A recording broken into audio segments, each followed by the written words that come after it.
session of day 2 of phase 3 of Tranche 1 of the Undercover Policing Inquiry. We just heard from Charlotte Kilroy KC, who was giving the opening statements of Diane Langford and Madeleine, which she did separately. Really reiterating a lot of the evidence we heard in phase 2 from both those women, both of whom were called as witnesses during phase 2.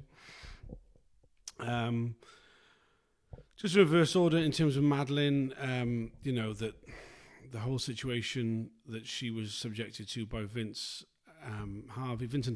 James Harvey, who was the undercover police officer who deceived her into a sexual relationship, who then went on to be a quite serious senior police officer in his own right, ending up as head of national. Oh God, I can't remember now. Anyway, it was.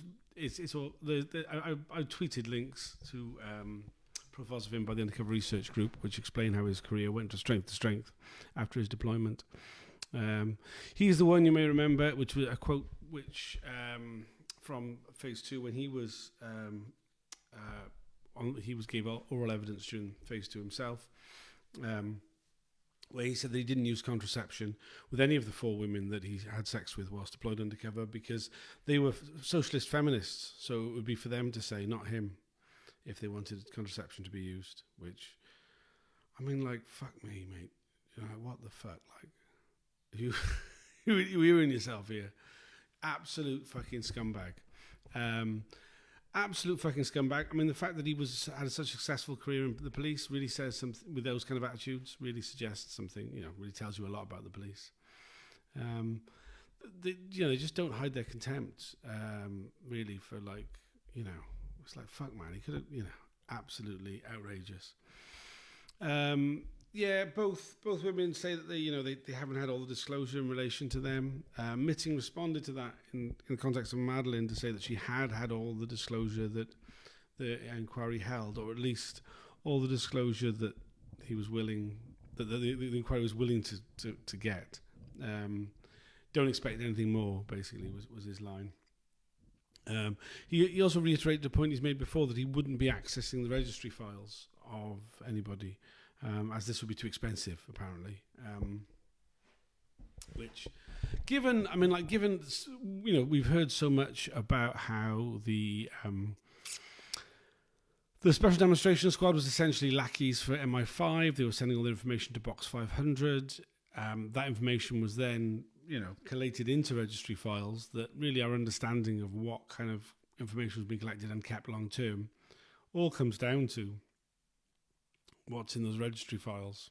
They are they're the motherlode, as it were.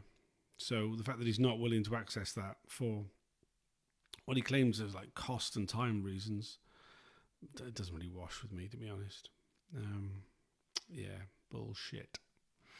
He did also respond to the point where Diane Langford had said that she was being asked her political opinions, and it was like no business of the inquiries what her political opinions are.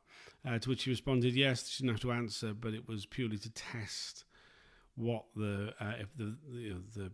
truthful the undercover cops had been about infiltrating. I mean, side point really. Anyway, it's only a short break. We'll be back again fairly soon. With Owen Greenhall representing Peter Hain, Ernest Rodiker and Jonathan Rosenhead, and then Sam Jacobs representing Celia Stubbs. Plenty more to come for today. We'll be doing a Twitter Spaces at 7 p.m. Please tune in for that. You don't have to have a Twitter account to tune in. If you want to speak, you'll need to tune in via your Twitter app on your phone. You can listen on the desktop app, but you can't contribute. Really welcome anybody who's been following proceedings to contribute. You don't have, if you're a core participant, fantastic. If you're not, if you're just someone who's interested in this stuff and has been following it on Twitter or whatever, please come along to the Twitter Spaces and pipe up if there's anything you want to say. We've got a few technical difficulties at first, as is always the case with all the stuff that I'm involved with. But hopefully those have sort of ironed out now. Cheers.